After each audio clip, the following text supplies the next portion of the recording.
దేశంలో సార్వత్రిక ఎన్నికల వేడి ప్రారంభమైపోయింది. మొత్తం 7 విడతల్లో ఈ సార్వత్రిక ఎన్నికలు నిర్వహించాలని కేంద్ర ఎన్నికల సంఘం నిర్ణయించింది. సో, ఇప్పటికే మొదటి విడత ఎన్నికల నోటిఫికేషన్ కూడా జారీ చేసింది. 21 రాష్ట్రాలు, కేంద్రపాలిత ప్రాంతాల్లో మొత్తం 102 లోక్సభ స్థానాలకైతే ఈ మొదటి విడతలో ఎన్నికలు జరగబోతున్నాయి. అందుకోసం ఇప్పటికే నామినేషన్ ప్రక్రియ కూడా ప్రారంభమైంది. మార్చి 27న నామినేషన్లకు చివరి తేదీగా ప్రకటించగా 30వ తారీఖు ఉపసంహరణ గడువుగా ప్రకటించారు.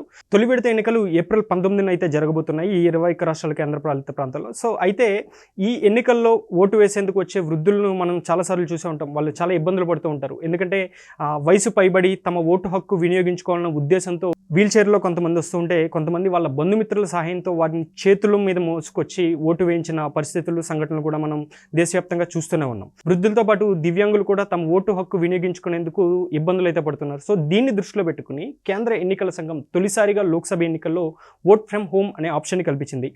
సో, ఎవరైతే పోలింగ్ ఎన్నికల్లో విధుల్లో పాల్గొంటారో ఆ ఉద్యోగులు ముందుగానే పోస్టల్ బ్యాలెట్ వేసే అవకాశం ఉంటుంది. సో, అదే విధంగానే వృద్ధులు 85 ఏళ్ళు పైబడిన వృద్ధులతో పాటు 45% కంటే ఎక్కువ అంగవైకల్యానికి గురైన దివ్యాంగులకు కూడా ఈ ఓట్ ఫ్రమ్ హోమ్ ఆప్షన్ అయితే కేంద్ర ఎన్నికల సంఘం ఇచ్చింది. సో, దీన్ని ఎలా చేసుకోవాలి, దీన్ని ఎలా మనం మన ఇంట్లో ఉన్న పెద్దవాళ్ళు ఓటు వేయడానికి రాలేకపోతే వాళ్ళకి ఇంటి దగ్గర నుంచి ఓటు వేసే హక్కు ఎలా కల్పించాలనే దాని మీద కేంద్ర ఎన్నికల సంఘం కూడా ఒక దరఖాస్తును అయితే ఇచ్చింది. సో, అది 12D ఫామ్ ఏదైతే ఉందో కేంద్ర ఎన్నికల సంఘం వెబ్సైట్లో ఈ 12D ఫామ్ అయితే ఉంది. ఈ 12D ఫామ్ని నింపి ఎవరైతే రిటర్నింగ్ అధికారి ఉంటారో, లేదంటే సహాయ రిటర్నింగ్ అధికారి, అసిస్టెంట్ రిటర్నింగ్ అధికారి ఎవరైతే ఉంటారో వాళ్ళకి ఈ ఫామ్ని అయితే ఫిలప్ చేసి వాళ్ళకి ఇస్తే దాన్ని ఆ దరఖాస్తు తీసుకున్న తర్వాత ఆ బూత్ స్థాయి అధికారులు, మన గ్రామాల్లో ఉండే బూత్ స్థాయి అధికారులు ఆ ఫామ్ తీసుకుని ఇంటికి వచ్చి ఒకసారి పరిశీలన చేస్తారు. ఒకసారి ఎన్నికల కమిషన్ వెబ్సైట్లో అయితే ఈ 12D ఫామ్ ఉంది. దాన్ని ఒకసారి ఎలా నింపాలి ఏంటి అన్నది కూడా ఒకసారి మనం చెక్ చేద్దాం. సో, ఇది 12D form. So, letter of intimation to assistant returning officer అని అయితే ఉంటుంది. సో, యాక్చువల్గా ఇదే ఫామ్ని ఎన్నికల విధుల్లో పాల్గొనే అధికారులు ఎవరైతే ఉంటారో వాళ్ళు ఎక్కువగా ఉపయోగిస్తారు. సో, పోస్టల్ బ్యాలెట్ కోసం మేము ఆ రోజు ఎన్నికల విధుల్లో ఉంటాము, సో మాకు ఈ అవకాశం కల్పించండి అంటూ కూడా వాళ్ళు ఈ ఫామ్ని అసిస్టెంట్ రిటర్నింగ్ అధికారి కానీ లేదా రిటర్నింగ్ అధికారికి కానీ ఇస్తారు. So, to the assistant returning officer for the notified class of electors.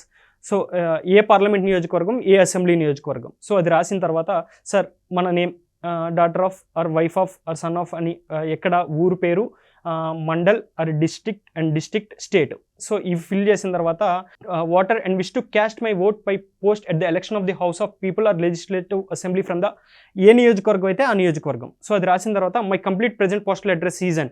So, ఇందాక మనం చెప్పుకున్నట్టు వాళ్ళకి ఫామ్ అయితే ఇస్తామన్నాం కదా, ఆ ఫామ్లో పూర్తిగా మన అడ్రస్, మన ఫోన్ డీటెయిల్స్ ఇచ్చిన తర్వాత ఆ దరఖాస్తు తీసుకున్న తర్వాత బూత్ స్థాయి అధికారులు వచ్చి అయితే ఈ ఓటు హక్కు కల్పించాలా, ఓట్ ఫ్రమ్ హోమ్ హక్కు కల్పించాలా లేదా అన్నది అయితే చెక్ చేస్తారు. అందుకోసం పూర్తిగా మనం డీటెయిల్స్ ఇవ్వాల్సి ఉంటుంది.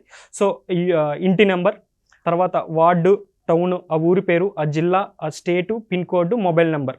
సో, అవి ఇచ్చిన తర్వాత మన ఓటు సీరియల్ నెంబర్ ఏదైతే ఉందో, మన ఓటర్ కార్డు మీద ఉండే serial number and part number కూడా ఇక్కడ ఎంటర్ చేసిన తర్వాత ఏ ఎలక్షన్స్ కోసం ఇప్పుడు త్వరలో జరగబోతున్న 2024 సార్వత్రిక ఎన్నికలు కాబట్టి 2024 ఎలక్షన్స్, అది కూడా ఆ నియోజకవర్గం పెట్టిన తర్వాత ఇది ఇందాక మనం చెప్పుకున్నట్టు పోస్టల్ బ్యాలెట్కి ఎవరైతే ఎన్నికల విధుల్లో పాల్గొనే ఉద్యోగులు ఉంటారో వాళ్ళ గురించి ఇది లేదు.